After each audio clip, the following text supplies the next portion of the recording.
Good afternoon friends, welcome to my new blog. कैसे हो friends आप सब? फ्रेंड्स, आज बसंत पंचमी है। आप सभी को बसंत पंचमी की ढेरों शुभकामनाएं। और फ्रेंड्स, आज हम जा रहे हैं गुरुजी के सत्संग में, लक्ष्मी नगर सारिका आंटी जी के सत्संग में। गुरुजी उन पे बहुत मेहरबान है, बहुत प्यार करते हैं उनसे, और हमको भी बुलाते हैं गुरुजी, और आंटी जी हमको इनविटेशन भेजती हैं और हम जाते हैं। हमें बहुत अच्छा लगता है कि गुरुजी ने हमें बुलाया है। बच्चे भी इतने खुश हो जाते हैं। और आदि तो बोल रहा था कि छतरपुर मंदिर चलते मम्मी। मैंने बोला गुरुजी ने हमें यहीं बुला लिया, वहाँ जाने की ज़रूरत नहीं है, वो अपने पास हमें खुद ही बुला लेते हैं। तो चलिए फ्रेंड्स, चलते हैं आंटी जी के घर में, सत्संग दिखाएंगे। ये देखिए संतरा खा रही है।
कोटि कोटि शुक्राना गुरुजी।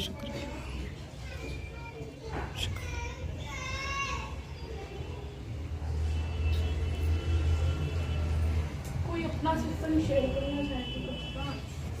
अपनी शरण में बुलाने का शुक्राना। गुरुजी का एक बहुत ही अद्भुत सा सत्संग शेयर कर रहा हूँ। गुरुजी ने अमृत वेले में दर्शन दिए और एक तरह से मेरे जीवन को खत्म कर दिया। जैसे एक एक्सीडेंट हुआ और उसमें सब कुछ खत्म हो गया। तो मैंने गुरुजी से अरदास की, गुरुजी ऐसे कैसे हो सकता? तो हम यहाँ से एक सफ़र में जा रहे थे, हमें लगा कि यहाँ हमारा एक्सीडेंट होगा, और अनफॉर्चुनेटली हमारी गाड़ी के सामने एक बाइक आई और वो बाइक नीचे चली गई, लेकिन उस बाइक वाले को भी कुछ नहीं हुआ। गुरुजी ने इतनी मेहनत रखी। फिर मैं गुरुजी के दरबार दोबारा हम गए, गाड़ी से आ रहे थे, तो गुरुजी ने कहा कि एक्सीडेंट तो होगा। और हम जब वापस आ रहे थे तो अर्चनी के पास एक बाइक से हमारी गाड़ी बिल्कुल टच हुई और किसी को कोई चोट नहीं लगी। और गुरुजी ने वो सारी जो संकट था सब निपटा के, सारा करके आज गुरुजी ने अपने चरणों में फिर ऐसे खड़ा करके बिठा रखा। ये सब गुरुजी की, सारी संगत जी की, सबकी कृपा से हो रहा है। जय गुरुजी, शुक्राना गुरुजी, नया जीवन देने का शुक्राना। मेरे घर में काफ़ी टाइम से गद्दी नहीं लगी हुई थी। मेरा बहुत मन करता था कि मैं गुरुजी की गद्दी, बस mother in law father in law नहीं मानते, बच्चे भी मानते थे। मैं 2012 से जुड़ी हुई हूँ। तो गुरुजी से मैं जाती थी, मंत्र जाप करती थी। मैंने कभी पूजा पाठ नहीं करी। मैंने कभी भगवान के आगे सामने खड़े होकर मैंने कभी हाथ नहीं जोड़े, आज तक की लाइफ कभी नहीं जोड़े। मैं कभी मंदिर के सामने से भी निकल जाती थी, कभी मत्था नहीं टेकती। मैंने कभी पूजा ही नहीं करी, कभी दिया ही नहीं जलाया। मैं शादी हो क्या यहाँ पे भी नहीं जलाया। 2012 में गुरुजी से मैं बहुत ज़्यादा परेशान थी, तो मैं गुरुजी से कनेक्ट हुई। फिर उसके बाद भी मैं मंत्र जाप करती थी, कभी जोत नहीं जलाई गुरुजी, सिर्फ मंत्र जाप करती थी। मन में मंत्र जाप करती थी और चली जाती थी, ऑफिस चली जाती थी। कुछ भी काम होता था बस मंत्र जाप करती थी और मेरा सॉल्यूशन हो जाता था, और बस फिर मेरा ट्रस्ट और बढ़ जाता था। फिर थोड़े दिन बाद ही 2020 में आंटी आई, ये बन्ना आंटी मेरे घर पे, ये रेंट पे रहने आई फर्स्ट फ्लोर पे। तो ऐसे ही उस टाइम पे मेरे घर सत्संग था नवंबर में। मैं साल में 2-3 सत्संग कराती थी, बट मैं जुड़ी हुई थी, लेकिन इतना नहीं था कि अटैचमेंट होता है वो नहीं था। बस ठीक है, अपना आए, जैसे जय गुरु जी बोला, मंत्र जाप किया। सत्संग में कभी अटेंड नहीं करी, मैं कभी किसी के घर सत्संग में नहीं गई।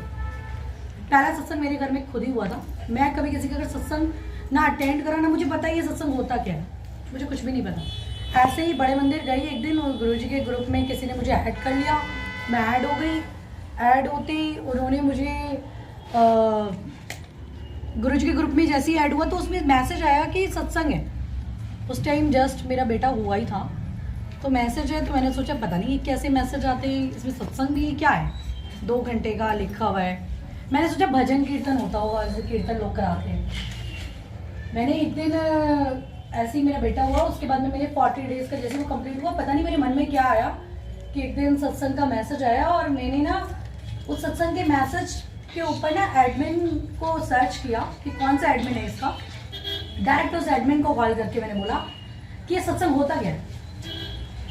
नॉर्मली घर में बैठी हूँ, कुछ काम नहीं है, कुछ नहीं है, और बैठी हूँ आराम से, और मैं बोल रही हूँ कि सत्संग होता क्या है। तो उन्होंने मुझे बोला कि ये ऐसे ऐसे होता है, 2 घंटे का करो, और मंत्र जाप होता है, और कैसेट चलती है। मैंने कहा अच्छा। मैं कहा आप मेरे घर कर सकते हो, मैं किसी के घर सत्संग में नहीं गई, लेकिन मुझे अपने घर कराना है। और मैंने किसी से बात भी नहीं कही है, सर पूछ रहे हो उनसे कि मेरे घर हो सकता है। उन्होंने बोला हो जाएगा। मैं कहा अच्छा, तो ये बताओ आप कब कर सकते हो मेरे घर। तो उन्होंने बोला मैं 26 को फ्री हूँ, और मेरी उनसे 23 को बात हो रही है, और मैं वो कह रही है मैं 26 को ही फ्री हूँ, उसके बाद ना मैं बेजू में कर नहीं पाऊँ। मैं ठीक है डन, आप 26 को आ जाना और मेरे घर सत्संग कर। वो कह रही पक्का ना, आप अपने हस्बैंड और सबसे पूछो। मैंने कहा मैंने क्या दिया ना डन, उसका मैं बात कर दिया। शाम को मेरे हस्बैंड आए, मैंने बात करी, तो वो कहते हैं नहीं इतना खर्चा हो जाएगा, 10 से 15 हज़ार रुपये एक सत्संग में लगता है ये। मेरा कोई नहीं, लेकिन सत्संग तो कराना है, मेरा मन है, मैं देखना चाहती हूँ ये क्या होता है। मैंने घर में ही सब कुछ बनाया, 50 बंदों का मैंने छोले बनाए, कुलचे बाहर से मंगाए, सब कुछ मैंने किया। मेरे घर संगत आई जा रही है, मेरे सारे डिस्पोजेबल खत्म, मेरे चाय प्रसाद खत्म। मेरी कम से कम 150 से लेके 175 तक संगत आई। मेरे 3 फ्लोर फुल हो गए। जो स्लीपर्स मैंने फर्स्ट फ्लोर पे बोला था उतारने के लिए, वो सड़क पे पहुंच गए। मुझे नहीं पता क्या हो रहा है, और मैं बैठे हुए रो रही हूँ कि गुरुजी क्या कर रहे हो, आज तो आपने बहुत बड़ी बेइज्जती करा दी। 50 बंदों के छोले बनवाए, ये तो संगत आज तो भूखी जाएगी, आज तो कितने जनों को खिलाएंगे वो तुम्हें। और आप बिलीव नहीं करोगे, 175 लोग खा के गए। उसके बाद में मेरा बचने के बाद मैंने साईं मंदिर पे बंटवाए 50 बंदों के छोले। यही है मेरा सत्संग। रानी जय। सो जाती हूँ ना तो फिर नहीं उठती हूँ। 2:30 बजे मुझे गुरुजी कहते हैं कि मेरे को ना भजन चल रहा है मेरे अंदर, नदर करे नदर करे। ठीक है, पता नहीं कौन बजा रहा है इतनी तेज, और वो भी रात को 2:30 बजे। नदर करे भजन बजे जा रहा है, और कह रहे हैं कि उठ मेरे लिए गर्म पानी करके लो। मैं कहा हाँ उठती हूँ, 5 मिनट बाद उठती हूँ, 10 मिनट बाद। मैं उठी नहीं। फिर मैं 10 मिनट बाद इतनी बेचैन कर दिया कि अब उठ के जाना ही पड़ेगा, मजबूरी हो गई मेरी, कि मतलब बेचैन हो जाता है ना इंसान। मैं उठ के गई, मैंने गर्म पानी करा। गर्म पानी करके मैं जैसे गुरुजी को देखे और मैं नहाने चली। मैंने कहा आज अमृत वेला ही कर ली। अब उठ तो गई हूँ, तो मैं बैठ गई। जैसे ही मैं अमृत वेला करने बैठी थी, साक्षात गुरुजी बैठे हुए। मैं अमृत वेला में आंखें बंद करी, और गुरुजी ने मेरा हाथ पकड़ा और कहते हैं चल अब चलते हैं मार्केट। और हाथ भी ऐसे करके पकड़ा हुआ था, मतलब बिल्कुल ऐसे होता है ना कि जैसे एक माँ अपने बच्चे का पकड़ के जाती है, बिल्कुल कस के, कि छोड़ना नहीं है, कहीं जाना नहीं है। और ऐसे करके उन्होंने पकड़ा हुआ और मुझे लेके चल दिया। हम बाज़ार में घूम रहे हैं, मार्केट लेके गए हैं। कुमार साड़ी घर के चौराहे पे आके बीचों बीच खड़ा कर दिया, और साइडों से गाड़ियाँ आ जा रही हैं, कोई हॉर्न नहीं दे रहा, कोई रुक नहीं रहा। और मेरे को लग रहा है कि आज तो मैं गई, यहाँ पे कोई एक्सीडेंट हो जाएगा और मैं मर जाऊँगी। फिर भी वो मेरे को हाथ पकड़ के कहते हैं किस साइड चलना है। मेरी आवाज़ ही नहीं निकल रही, और मैं उनकी तरफ देख रही हूँ कि जहाँ लेके जाएंगे वही चल जाऊँगी। कहते चल तेनू ना मैं कुकर दिमाग के लावा, गुब्बारे कुकर मेरे को कुकर के लिए ले चले। लेफ्ट हैंड पे जैसे ही मुड़े तो ये लड्डू एंटरप्राइजेस नहीं है बिंकी शूज़ के सामने में, उसकी दुकान पे जैसे ही मुझे अंदर लेके जा रहे हो, और मैं मन मन में क्या सोच रही हूँ, हाय राम कुकर ले जा रहे हैं, 2,500-3 हज़ार रुपये का आएगा, 15 लीटर का बोल रहे हैं। मेरे पर्स में तो इतने पैसे भी नहीं है। उस दिन 1500 का मिल रहा था तब तो मैंने लिया नहीं, और अब तो गुरुजी 3,000 रुपये तक का तो आएगा ही आएगा। मैं मन मन में सोच रही हूँ, और गुरुजी मेरा हाथ पकड़ के चल रहे हैं, वो हाथ ही नहीं छोड़ रहे, और एक हाथ मेरा फ्री है। मैं वहाँ कुकर देख रही हूँ, मैं नखरे दिखा रही हूँ कि मेरे को ना पसंद नहीं आ रहा, मुझे ये नहीं आ रहा। और गुरुजी ने 1 सेकंड में कुकर उठाया और कहते ये फट ले, और जैसे ही लिया और मैंने उससे बोला भैया कितने पैसे। अब मन में तो दुख दुख हो रही है, लेकिन पूछना तो पड़ेगा ना। मैंने कहा भैया कितने पैसे। क्या उसने जैसे ही मैंने अपना पर्स खोला तो उसने मेरे हाथ में ब्रेसलेट देख के कहता आप गुरुजी को मानते हो? मैंने कहा हाँ जी। वो बताने लग गया कि हमारे ना मार्केट में देखो ये भी मानते हैं, ये भी मानते हैं, कोई इतने बजे सेवा करने जाता है मंदिर में, कोई 3 बजे जाता है। तो वो जैसे ही बता रहा है, और मैं सोच रही हूँ कि ये मेरा क्यों टाइम वेस्ट कर रहा है, मुझे ये बता दे पैसे कितने हैं, मैं दे के चलूँ। टाइम वेस्ट कर रहा है, खड़े होकर बताया जा रहा है उसके बारे में, उसके मेरे को सुनना ही नहीं है। तो मैंने कहा कि अच्छा भैया ये तो बताओ पैसे कितने हैं। कहता ऐसे ऐसे ही ले जाओ कुकर मेरी तरफ से सेवा में, जय गुरु जी को नीचे। मैंने कहा अच्छा ठीक है। मैं जैसे ही गुरुजी हाथ पकड़ के घर लाए और मेरी तरफ देख रहे हैं और हंस रहे हैं, और जब आ रहे हैं तो मैं रास्ते में कह रही हूँ कि मेरे पार्लर की तरफ तो देख नहीं रहे, वहाँ तो देख लो, मेरे को वहाँ भी जाना है एक बार। तो मैं उधर देख रही हूँ और ये देख ही नहीं रहे भैया, ऐसे हाथ पकड़ के चल रहे हैं जैसे कि एक बच्चे का पकड़ के चलते हैं। पकड़ के ले आए। अब मैं आई, मैं डर के मारे, मैंने कहा मुझे कोई देख ना ले इनके साथ। मैंने 3 फ्लोरों की बेल बजा दी, 3 फ्लोरों की बेल बजाई तो कोई भी निकल के नहीं आया। और मैंने कहा यार आज तो ही मरवाएंगे, कोई भी तो आ नहीं रहा ग्रिल पे, कोई गेट भी नहीं खोल रहा, और गुरुजी मेरे साथ खड़े हैं। मैंने दोबारा बजाई, कोई भी बाहर नहीं आया। गुरुजी ने क्या करा, गेट पकड़ा और खुद से खोल दिया, और जैसे ही खोला फिर दोबारा वापस ऊपर आए। ऊपर आके अपनी गद्दी पे बैठे, गद्दी पे बैठ के मैंने जैसे ही मत्था टेका, मेरे सर पे हाथ रखा, और फिर उसके बाद मतलब मेरी आईज ओपन हो गई। गुरुजी तो दिख ही रहे थे। ये हुआ। उसके बाद में मैं दिन में चली गई बाजार। मैंने कहा आज ना सोचते कुकर ही ले आते हैं, बड़ा कुकर हो रही है, इनको कुकर ही ले आते हैं। मैं कुकर लेने गई हूँ, कुकर ही नहीं मिला, 15 लीटर का कुकर नहीं मिला इस मार्केट में, मुझे किसी शॉप पर नहीं मिला। मैं 3-4 शॉप पर, मैंने कहा लगता है इन्हें ना कहीं और से लेना है दूर से, कल जाऊँगी सुबह। आके बैठी तो इतने में, जैसे ही मैं आके बैठी इतने में ओसवाल वाली आंटी हैं, वो आई, कहती है सुमन आंटी मैं यहाँ से निकल रही थी ना तो मेरा मन कर रहा था आज आपसे ना एक सत्संग सुन के जाऊँ, कोई भी अपना एक सत्संग सुना दो अच्छा सा। मेरा बहुत दिल होता है जब मैं यहाँ से निकलती हूँ, मेरा मन करता है मैं आपके ना पार्लर में एक सत्संग सुन के जाऊँ। कहती है सुनाओगे अपना एक सत्संग? मैं कहा लो सुन लो, आज सुबह का ही सत्संग है। मैं उन्हें यही वाला सत्संग सुनाने लगी। कहती आंटी मेरे घर में ना 2 15 लीटर के कुकर है, एक ना अभी लेकर आ रही। जय गुरु जी, जय गुरु जी। मैंने कहा क्यों? कह रही अरे वो सेवा के लिए ही देना था मुझे, लेकिन फिर मैं सोच रही थी कि जब सत्संग होगा तभी दे दूंगी। अब आपने सत्संग सुना दिया, मैं अभी आधे घंटे में लेकर बंदी गई, रिक्शा करके आई और रिक्शा करके मुझे कुकर देके गई है 15 लीटर।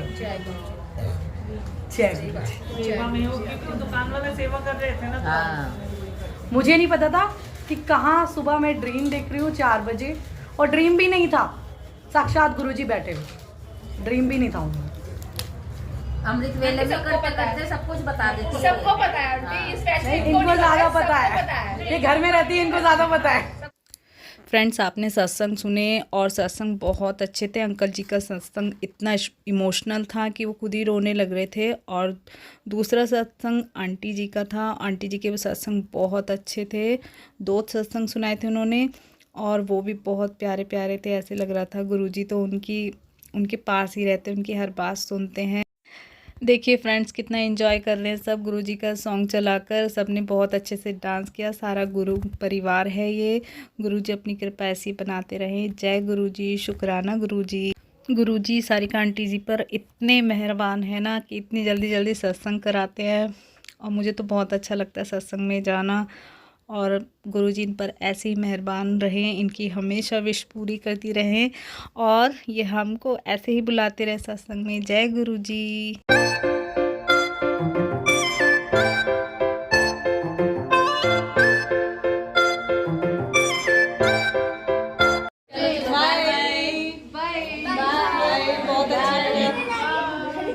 बहुत अच्छा लगा आपके घर में गुरुजी बहुत जल्दी दर्शन दे रहे हैं। 14 तारीख को फिर आएंगे। ये गुरुजी की प्यारी आंटी है कमली, हमारे घर में आ रहे।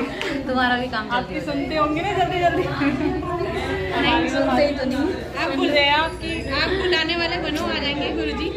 बुलाने वाले बनो, सही बुला तो रहे हैं गुरुजी। आ जाएंगे, आ जाएंगे। सच में आ जाएंगे। नहीं हम तो सोचते हैं गुरु जी आ जाते हैं। हमारा तो बहुत है। इधर भी आ जाए जल्दी से। छोटे छोटे गुरु को इतना बड़ा बना देते हैं गुरु जी, सब आ जाते हैं, पूरी संगत से अच्छा सत्संग हो जाता है बहुत अच्छे से। चल मैं तो आपसे ही कराऊंगी। आप भी आए। कराने वाले तो गुरु जी हैं आंटी। सही बात है। गुरु जी इसको तो आशीर्वाद देते हैं ना कि हाँ भैया तुम जाओ सबके घर में कराओ। जो आपको सेवा भी दे रखी है गुरु जी ने करने लगे हैं, दुनियादारी छोड़ के गुरु जी में लग गए हैं। सही बात है।